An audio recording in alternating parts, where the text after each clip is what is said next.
ba kita ha? Sige po. Yan. Yan, narinig mo ako? Apa. Yan, very good. Kuya, makasumigot ako!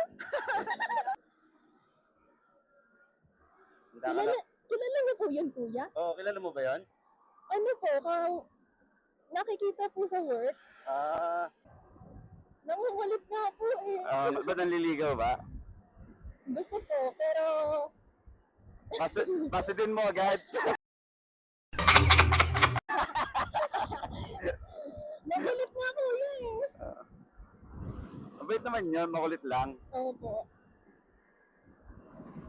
Pinsan niya daw po yung kasama niya. Babae? Na yung lalaki. Lalaki? Kilala niyo rin po yun. Hindi, yun lang siya lang, kilala ko. First time ko lang po yung ma-meet ngayon, si Siya? Opo. Hmm. Kasama nga rin po namin yung isa namin na friend na nilandi niya rin pala kuya. Ala, disappointed. Oo. So, basta din mo na. February 23 po ata siya nag-chat doon. Oo. Tapos, nag-chat din ako February 27. Oo? Kasi nagsasabay na po ata kami. Ganon?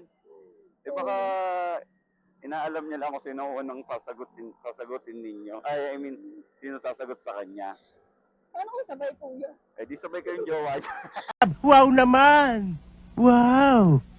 Wow! Ang nag-double date na kami sa lamin. Oo, di ba? Yun, natiin niyo siya. Ang weird nun kuya. Sabi niya kasi daw, nai-inlove daw siya sa mga daliri ko sa paa, sakit sa kamay. Napatingin tuloy ako eh. Talaga? Ang creepy nga kuya eh. Gago, no? Oo. Parang juwang-juwa ba?